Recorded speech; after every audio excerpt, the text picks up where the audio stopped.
고린도후서 13장 1절에서 13절 말씀을 가지고 오늘 2020년 10월 14일 수요일 수요 말씀 나눔을 함께 하도록 하겠습니다.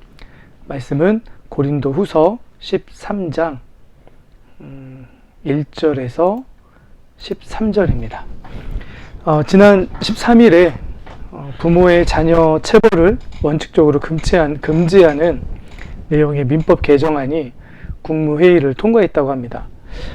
이제 곧 국회에 개정안을 제출한다고 하는데요. 그동안 자녀를 이제 보호하고 또 교양하기 위해서 필요한 징계권을 부모가 사용할 수 있다라고 해석되었던 법을 삭제한다고 합니다. 법 개정의 근본적인 목적과 취지는 자칫 허용된 것처럼 보이는 체벌로 인해서 가정폭력의 피해가 양산될 수 있기 때문인데요. 이러한 위험 요소를 사전에 차단하겠다는 의도가 읽혀집니다. 사실 사랑이라는 이름으로 위장된 채 자행되는 어른들의 폭력으로 인해서 많은 아이들이 피해를 당해왔죠. 그런데 이제는 그러한 폭력으로부터 아이들을 지켜내고 또 안전하게 지켜낼 수 있겠다는 안도감이 들기도 합니다. 하지만 한편으로는 사랑하기 때문에 잘못된 생각이나 행동을 보이는 자녀를 이 부모가 어떤 방법으로까지 이렇게 훈육할 수 있을까, 또 훈육하는 것 자체가 자칫 위축될 수 있진 않을까, 제한되진 않을까라는 염려가 조심스럽게 좀 들기도 합니다. 가족이라는 공동체, 가장 정말 사랑하는 공동체이죠. 그리고 사랑하기 때문에 아이들의 미래를 위해서 훈육을 해야 되고 또 통해서 바로잡으려고 하는 부모의 마음이 드러날 수밖에 없는데요. 교회 공동체도 사실은 마찬가지입니다. 사랑의 공동체라고 하는 이 교회 공동체 안에 항상 기대하는 모습만 나타나지는 않습니다. 생각지도 못했던 문제들이 일어나고요. 또 그 문제를 아프지만 또 해결해야 되는 그런 상황들이 일어나곤 합니다. 오늘 말씀에서도 보면 여러 가지 죄와 문제들이 고린도 교회 안에서 보여졌고요. 고린도 교회를 세우는 데 앞장섰던 사도 바울 또 동역자들은 아비의 마음으로 이 고린도 교회를 향해서 꾸짖기도 하고 경고하기도 합니다. 나아가는 고린도 교회를 향해서 이제 세 번째 사도 바울이 방문할 것인데, 만약에 그때에도 이런 경고와 질책에도 불구하고 여전히 꾸짖음 받은 그런 죄에서 벗어나지 않고, 특별히 고린도 교회는 성적인 죄가 많이 문제가 됐었는데요. 죄를 끊어내지 못하고 계속 행하는 이들을 아주 엄하게 벌할 것이다 라고 이렇게 강도 높게 이야기합니다. 그러나 교회 지도자이기 때문에 일방적으로 교회의 성도들이나 또 문제가 있는 이들을 벌하는 것이 아니고요.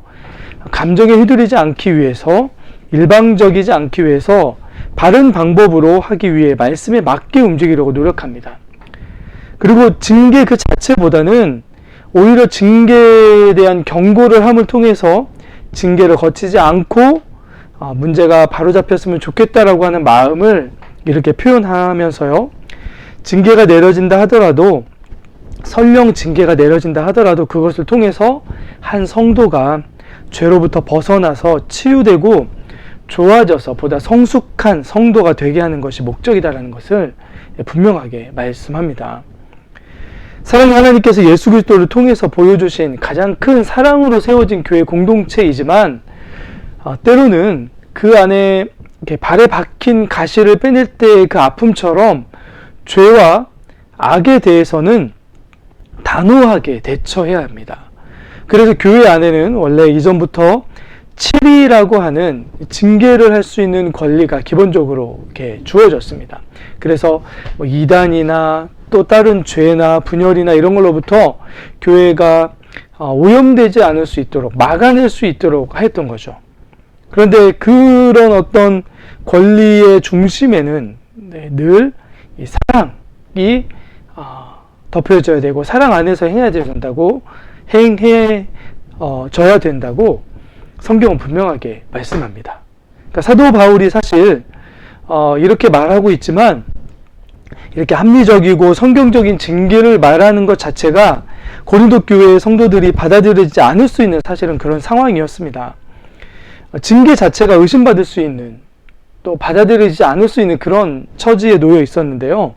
당시 고린도 교회 안에서는 사도 바울의 사도권에 대한 의심과 함께 그가 너무 사역자로서 여러 가지 능력에 미약하고 부족하고 특히 말하는 것에 있어서 약하다라고 하는 비난들이 막 일어나고 있었던 때였습니다. 이런 비난들이 우리에게도 사실은 닥쳐올 수 있죠. 우리의 존재감을 흔드는 비난이나 또 누군가로부터 우리의 가진 어떤 정체에 대한, 그러니까 직분이나 지도력에 대한 의심을 받을 때 마음 아픈 일들이 일어나게 됩니다. 또 앞으로 그런 일을 당할 수도 있겠죠. 나의 존재 자체나 지도력이나 내가 열심히 한 일에 대해서 부정하고 의심하는 이들을 이렇게 마주한다는 것은 참 쉬운 일 아닙니다.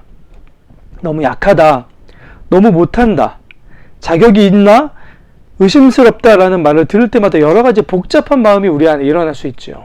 감히 나를? 이런 생각도 들 수도 있고요. 내가 가진 능력을 한번 본때를 보여줘 라고 하는 생각도 들 수도 있고요. 그래, 그렇다면 당신은 얼마나 잘하는지 한번 보자, 여러 가지 생각들이 들 수가 있을 것입니다. 그런데 오늘 사도 바울과 그의 동역자들은 도리어 약하게 되게 됨을 통해서 자신들이 약한 것을 인정함으로 자신들의 존재와 자격을 입증하겠다라고 말하고 있습니다. 이러한 문제 앞에서 어떤 모습을 보이는지를 통해서 오히려 자신들이 어떤 존재들이며 어떤 권위를 가졌는지를 보여주겠다라고 말하고 있는 거죠. 그리고 자신을 의심하고 인정하지 않는 이들을 위해서 무엇인가 더 하나라도 선한 일을 하려고 하는 모습을 보여주겠다라고 합니다.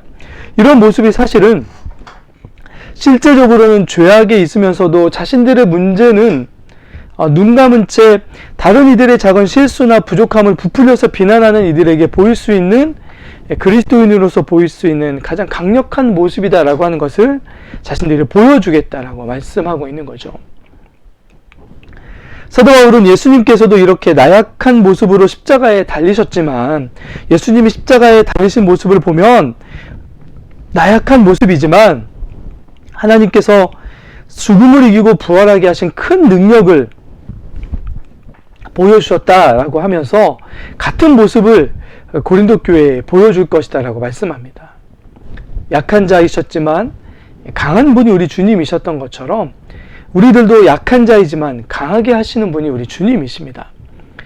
성경 안에서 말하는 참된 강함은 오히려 일방적인 공격을 해오는 이들을 향해서 복수와 반격을 가하는 것이 아니라 스스로를 미움과 시기와 질투의 죄로부터 지켜내면서 오히려 그런 이들을 섬기기 위해서 더욱 약해지고 낮아지는 구별된 모습을 보여주는 그리스도인 다음을 보여주는 것이다 라는 것을 오늘 말씀이 고린도후서에서 우리에게 보여주고 있습니다. 이것이 힘든 일이죠. 그러나 힘든 만큼 우리에게 이루어지면 교회에 큰 힘이 되는 것이 바로 이런 모습입니다. 주님도 그렇게 열심히 이것을 위해서 기도하셨던 모습이 있으셨음을 우리가 늘 기억해야 될 것입니다. 우리는 다른 이들의 존재와 자격을 사실은 의심하기 이전에 우리 스스로를 이러한 그리스도인다운 모습이 우리에게 나타나는지를 점검해 봐야 됩니다. 요즘에 늘 학교 가기 이전에 아이들에게 자가진단이라는 것을 하죠. 사도 바울과 같은 교회 지도자들은 자신들의 권위나 경험이나 강력한 어떤 능력, 경력을 내세워서 자신들을 드러내려고 하지 않았습니다.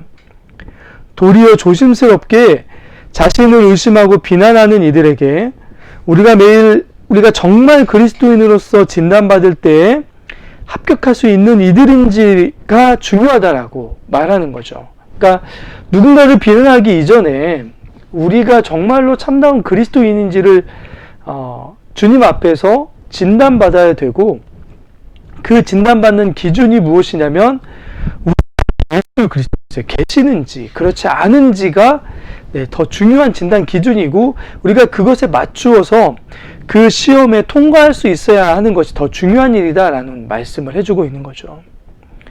다양한 뜻을 담고 있겠지만 사도 바울은 만일 그리스도께서 우리 안에 성도 안에 계시다면 같은 그리스도 예수께서 함께 하시는 사도 바울과 다른 동역자들을 어떻게 알아보지 못하겠느냐. 당연히 알아볼 것이고 그리스도의 마음으로 서로를 바라보면서 그리스도인답게 그리스도처럼 예수님이 그러셨던 것처럼 대하게 될 것이다. 이런 기준을 가지고 우리 자신들을 늘 살펴봐야 된다라고 말하고 있는 거죠.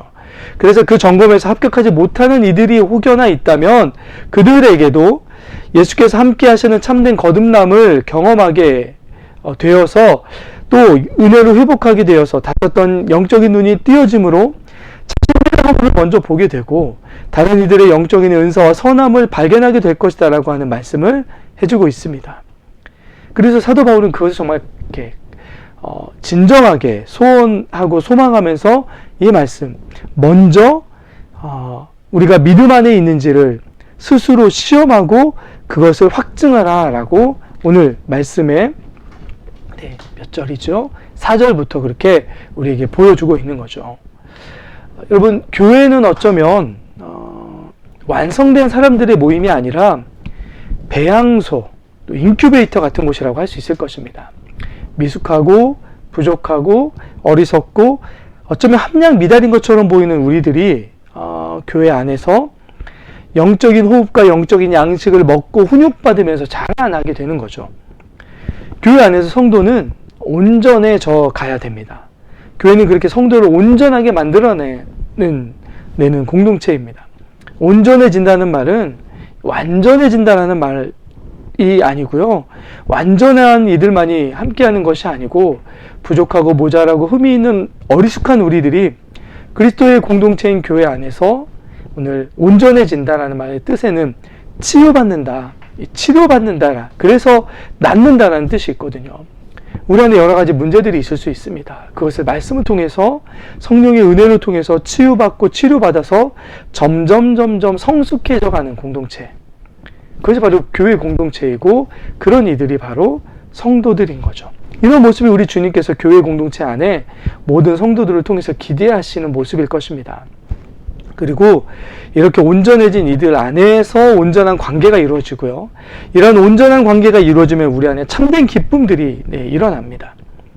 서로 사랑하기 때문에 기쁨이 일어나기도 하지만 우리가 우리 스스로를 보면서 우리가 이 복음대로 복음 안에서 제대로 살아가고 있구나라는 것을 볼 수 있기 때문에 그 자체로 우리는 기뻐하며 살아가고 있는 거죠. 그래서 오늘 사도 바울은 마지막으로 형제들아 기뻐하라, 온전하게 되며 위로를 받으며 마음을 같이하며 평안할지어다. 이런 때에 우리에게 평안이 오는 거죠. 그래서 마지막 기도가 주 예수 그리스도의 은혜와 하나님의 사랑과 성령의 교통하심이 너희 무리와 이렇게 함께 있을지어다 라고 하면서 이렇게 축복하면서 말씀을 마칠 수 있었던 거죠. 여러분, 우리도 우리 공동체 안에, 우리의 삶 안에 그렇게 그리스도인다운 모습들이 계속해서 우리 안에 일어남을 통해서 우리가 늘 성령이 주시는 기쁨 가운데 그렇게 살아갈 수 있는 저 여러분들이 될 수 있기를 간절히 축원합니다.